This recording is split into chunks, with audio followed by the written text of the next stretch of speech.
प्यारे विद्यार्थियों, सादर नमस्कार। देखिए विद्यार्थियों, आप लोग चाहे बीएसटीसी की तैयारी कर रहे हैं यानी प्री डीएलएड की तैयारी कर रहे हैं या पीटीटी की तैयारी कर रहे हैं, आप किसी कंपटीशन की तैयारी कर रहे हैं, चाहे वो पुलिस हो या अन्य विभाग की तैयारी कर रहे हैं, आप लोगों के लिए रीजनिंग के यदि कोई प्रश्न आते हैं तो उनमें पासा से संबंधित जो प्रश्न हैं, डाइस से रिलेटेड जो प्रश्न हैं, वो अक्सर कर पूछा जाता है। एक दो प्रश्न कम से कम डीएलएड में पूछे जाते हैं और 4 से 5 प्रश्न जो है पीटीटी में पूछे जाते हैं।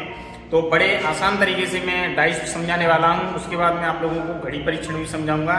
तो आप लोग कंटिन्यूटी में क्लास में आप लोग घड़ी परीक्षण को भी समझ सकते हैं।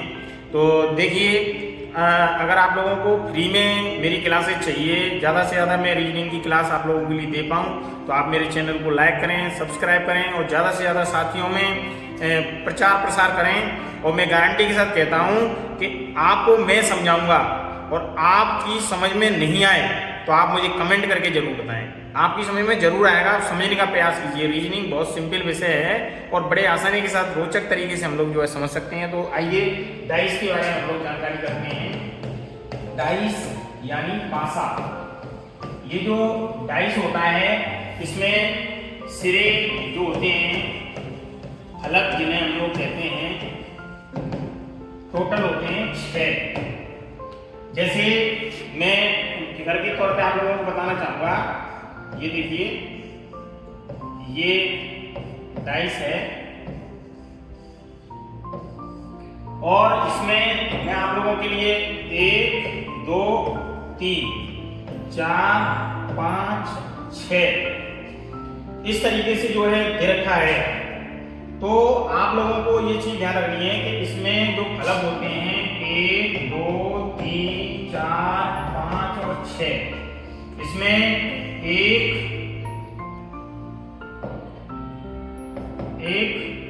3 और 5 ये विषम फलक हैं और 2 4 6 इनको हम लोग कहते हैं समफलक। ये सम संख्याएं हैं और ये विषम संख्याएं हैं। अब हम लोग इसमें क्वेश्चन किस तरीके से पूछा जाता है वो चीज देखेंगे कि क्वेश्चन किस तरीके से पूछा जाएगा। तो उसके लिए देखिए, बड़ा आसान है, मैं आप लोगों के लिए बताना चाहूंगा। जैसे पूरा ही मैं इसको समाप्त कर देता हूं कि फलकों की संख्या जो है टोटल 6 होती है। 6 होती है टोटल, जिसमें से 3 समफलक होते हैं और 3 विषम फलक होते हैं। प्रश्न जो आता है वो आप लोगों के लिए इस प्रकार का प्रश्न आता है। देखिए, ज्यादातर इस प्रकार के प्रश्न बहुत पूछे जाते हैं कि जो है 1 2 3 4 5, तो वो पूछेगा बताइए, प्रश्न इस तरीके से आएगा, नीचे 2 पासे दिए गए हैं, पासों को देखकर बताइए कि 4 के विपरीत फलक पर कौन सा अंक होगा,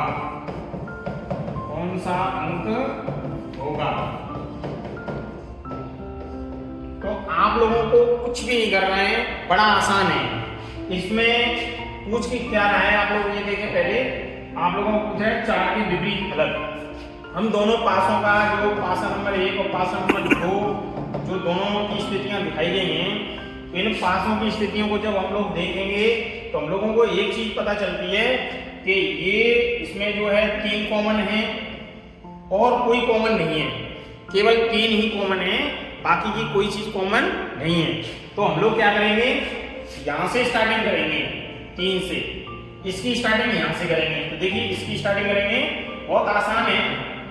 3 के बाद क्या आ रहा है, आप आराम से बताएं, 1 और 2, 3 1 2, ये हो गया। यहां पे स्टार्टिंग करेंगे 3, फिर क्या आएगा 4, फिर क्या आएगा 5, 4 और 5, 3 के विपरीत 3 हो नहीं सकता, तो क्या होगा, फिर बचा होगा 6, क्योंकि देखो 1 2 3 4 5 और 6, ये होते हैं। जब 2 के विपरीत 5 हो गया, 1 के विपरीत 4 हो गया, 3 के विपरीत 3 हो नहीं सकता, तो फिर क्या हुआ बताइए, बटा हुआ क्या है 6 है। तो बड़ी आसानी के साथ हम बता सकते हैं कि 4 के विपरीत फलक पर कौन सा अंक होगा, 1 होगा। और यदि उसने क्वेश्चन कैसे दे रखा होगा कि 2 के विपरीत फलक पर कौन सा अंक होगा, तो 5 होगा। अगर उसने पूछा होता है कि 5 के विपरीत फलक पर कौन सा अंक होगा, तो 2 होगा। अगर उसने पूछा होता है कि 1 के विपरीत फलक पर कौन सा अंक होगा, तो 4 होता है। यदि उसने पूछा होता है कि 3 के विपरीत फलक पर कौन सा अंक होगा, तो 6 होगा। 6 के विपरीत फलक पर कौन सा अंक होगा, तो 3 होगा। तो अगर सिंगल कॉमन है तो आप लोगों को जैसे घड़ी चलती है, इसको बोलते हैं क्लॉकवाइज। क्लॉकवाइज जो है आप लोगों को चलना है, क्लॉकवाइज चलेंगे। सिंगल में सिंगल कॉमन है कोई भी अंक, तो हम यहाँ से क्लॉकवाइज घूमेंगे। 3 1 2 3 4 5 और आंसर आप लोगों को आसानी के साथ मिलेगा। ये समान हो नहीं सकती, तो बचा हुआ जो अंक है उसको उठाकर यहाँ पे रख देंगे, तो बड़ी आसानी के साथ में हम इसको समझ पाएंगे।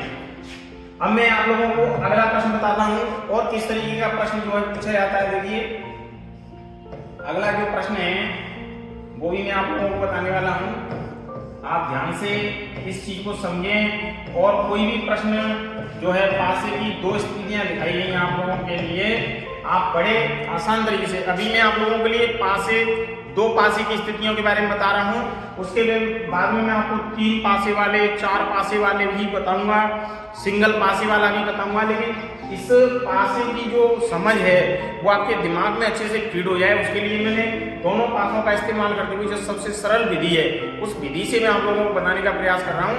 इसकी मैं सेकंड क्लास भी लूंगा, अभी फर्स्ट क्लास है, जिससे आप लोगों की एक बार समझ विकसित हो जाए। तो देखिए मैं यहाँ पे इसमें अंक लिख देता हूँ 1 2 3, इसमें लिख देता हूँ 2 3 4। अब इसमें क्वेश्चन जो पूछेगा वो ये इस तरीके से पूछेगा कि नीचे पासे की 2 स्थितियां दिखाई गई हैं, पासे को ध्यान से देख करके बताइए कि 1 के विपरीत फलक पर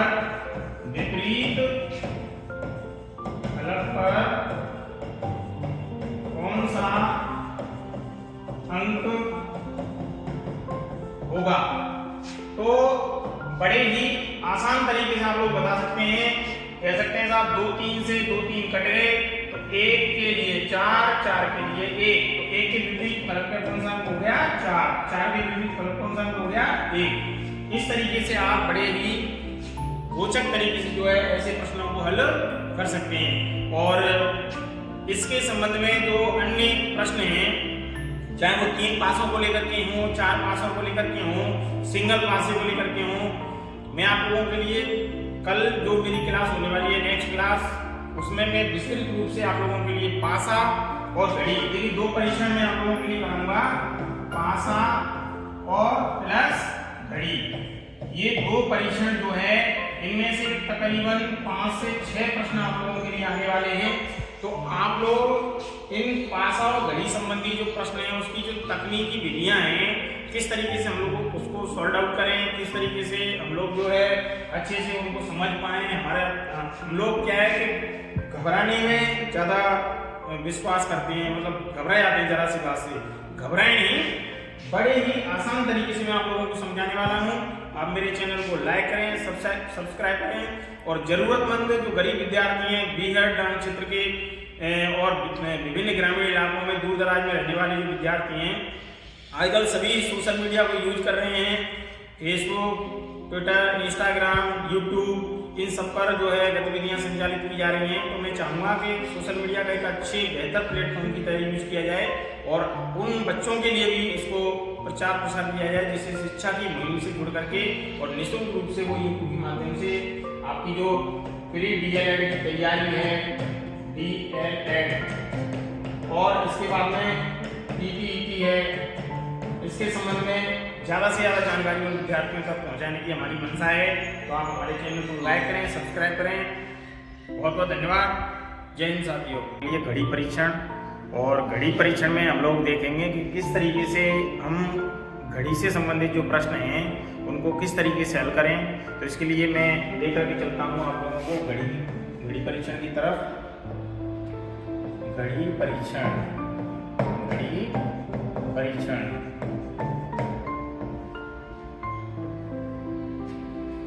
देखिए विद्यार्थियों, सबसे पहले मैं आप लोगों को घड़ी के बारे में जानकारी दूंगा। तो मैं यहाँ पे घड़ी बना दे रहा हूँ, ये घड़ी है और इसको मैं अलग अलग कलर से यहाँ पे करूँगा। यहाँ पे 12, 3, 6 और 9। यहाँ पे 12 बजे हैं, यहाँ पे 3, 6, 9। अगर मैं सेंटर से बात करूँ, यहाँ पे जैसे सेंटर मैंने ये बना दिया है सेंटर, इसको इससे मिला दूँ और इसको इससे मिला दूँ तो 90 डिग्री का एंगल बन रहा है। इसका मतलब ये है कि 1 और 2 यानी घड़ी की सुई 3 घंटे के अंदर 90 डिग्री का कोण बनाती है। इनके लिए भी हम लोग बात कर सकते हैं, ऐसे ही इसके लिए बात कर सकते हैं। कुल मिलाकर के सभी जो कोण होते हैं घड़ी के अंदर बनने वाले सभी कोणों का टोटल, घड़ी के अंदर बने सभी कोणों का योग। देखिए इसके अंदर प्रथम चतुर्थांश, द्वितीय चतुर्थांश, तृतीय चतुर्थांश और चतुर्थ चतुर्थांश यानी 4 चतुर्थांश होते हैं, 4 क्वाड्रेंट होते हैं इनमें। तो इनका योगफल होता है 90 × 4 यानी 360 डिग्री। तो आप इस चीज को समझें सबसे पहले कि जब हम लोग बात करेंगे घड़ी के घंटे की सुई की बात कर रहा हूं मैं, घंटे की सुई, इस घंटे की सुई की बात कर रहा हूं मैं, तो आप बहुत ही आसान तरीके से ये चीज समझें कि घड़ी के घंटे की सुई है। देखिए घड़ी के घंटे की सुई यहाँ से यहाँ तक चलेगी, 12 से 1 घंटा, 2 घंटा, 3 घंटा। तो 3 घंटे के अंदर जो है घड़ी के घंटे की सुई कोण बनाएगी, वो बनाएगी 90 डिग्री का। 90 डिग्री का बनाएगी। 3 घंटे के अंदर जब हम लोग मिनट की बात करेंगे तो 3 × 60 मिनट में कोण बनाएगी 90 डिग्री का, यानी 180 मिनट में कोण बनाएगी 90 डिग्री का। घड़ी के घंटे की सुई की बात कर रहा हूं मैं, तो 1 मिनट में कितने डिग्री का कोण बनाएगी, तो 90/180 डिग्री।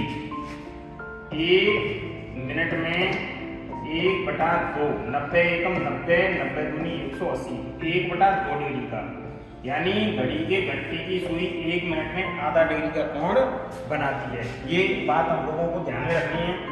दूसरी बात मैं आप लोगों को लिए चलता हूं सीधा यहाँ पे कि मिनट की सुई, मिनट की सुई की बात कर रहा हूं मैं।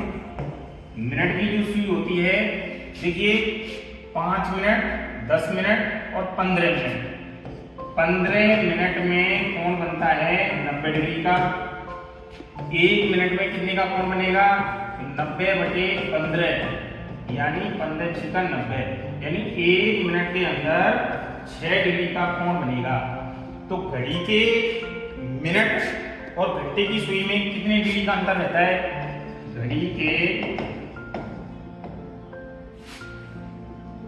घंटे तथा मिनट की सुई के बीच में अंतर। तो देखिए हम लोग क्या करेंगे, 6 डिग्री में से आधा डिग्री हटा देंगे तो आ जाएगा 5.5 डिग्री। 5.5 डिग्री का अंतर रहता है। ये क्वेश्चन एक बार पूछा भी गया है। और इसके बाद में मैं आप लोगों को बताने जा रहा हूं कि घड़ी के ये 12 है, 3, 6, 9। यहाँ पर मैं 1 लिख दूंगा, यहाँ पर 2 लिख दूंगा। क्वेश्चन अक्सर कर ये क्वेश्चन जो है पूछ लिया जाता है कि घड़ी के घंटे तथा मिनट की सुई के बीच कितने समय का समय अंतर रहता है, कितने समय का समयांतर रहता है। तो आप सभी जानते हैं, देखिए एक ये आवर्स जो होते हैं इसको हम एस से व्यक्त करते हैं और मिनट जो होते हैं उसको हम एम से व्यक्त करते हैं। तो यहाँ पे घड़ी के घंटे की सुई जो है रवाना हो रही है 1 घंटा, 2 घंटा, 3 घंटा, यानी इस कोण को बनाने में इसको जो है कितने घंटे का समय लग रहा है? 3 घंटे का। 90 डिग्री का कोण बनाने में 3 घंटे का समय लग रहा है। और वहीं जो मिनट की सुई है ये इसे मात्र 15 मिनट में ही बना लेती है। तो आप इसमें बता सकते हैं कि घड़ी के मिनट की सुई तेज चल रही है या घड़ी के घंटे की सुई तेज चल रही है। तो घड़ी के मिनट की जो सुई है उससे घड़ी के घंटे की सुई आगे रहती है या पीछे रहती है, इस बात का हम लोग जो है पता लगाएंगे। तो आसानी के साथ पता लगा सकते हैं कि घड़ी के घंटे की सुई जो है 3 घंटे में यहाँ तक पहुंच रही है, 90 डिग्री का कोण अनुरेखित कर रही है, लेकिन मिनट की सुई जो है 15 मिनट में ही अनुरेखित कर देती है। आप लोग यहाँ पे देखेंगे कि इसके 3 भाग कर लेते हैं हम लोग। यहाँ से यहाँ तक 1 घंटा, और वैसे देखा जाए तो मिनट वाली सुई है वो 5 मिनट और घंटा वाली सुई है वो 60 मिनट ले रही है। घंटा वाली जो सुई है वो तो 60 मिनट ले रही है यहाँ तक आने में, क्योंकि 1 घंटा में 60 मिनट होती है। और यहाँ से मिनट वाली सुई आती है तो वो मात्र कितना ले रही है? 5 मिनट। तो 60 में से 5 घटा देंगे तो कितने आएंगे? 55 मिनट। यानी 55 मिनट आगे रहती है कौन सी सुई? मिनट वाली सुई। तो मिनट वाली सुई घंटे वाली सुई से 55 मिनट आगे रहती है, तो समयांतर हो गया 55 मिनट का। तो आप इस तरीके से जो है बड़े आसानी के साथ में पता लगा सकते हैं। एक प्रश्न जो है इसमें इस तरीके का आता है, घड़ी के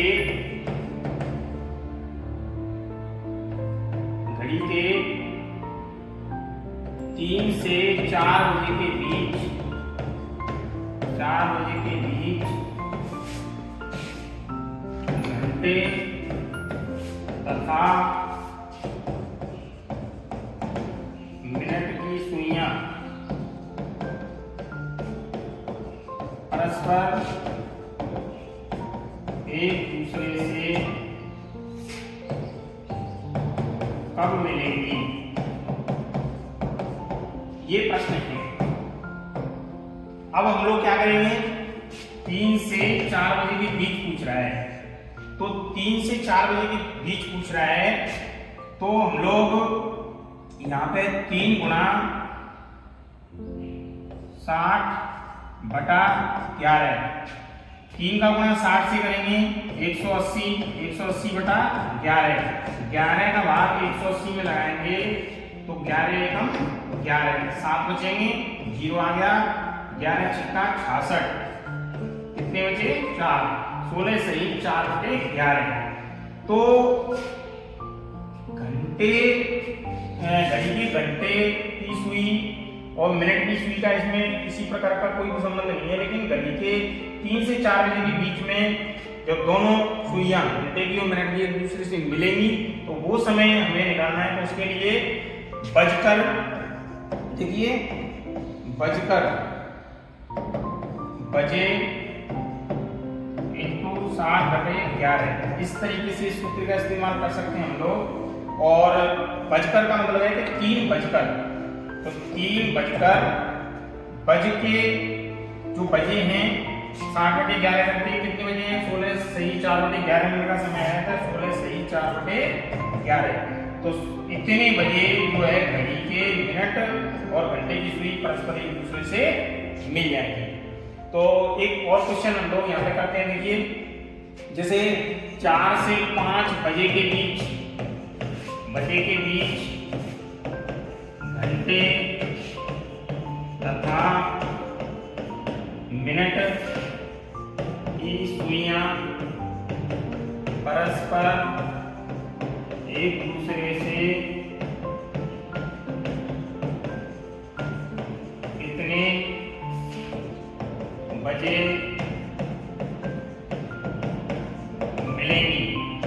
जैसे ये क्वेश्चन है तो हम लोगों को ये देखना है कि 4 से 5 बजे के बीच में छोटा कौन सा है 4, तो 4 बन गए 4 × 60/11।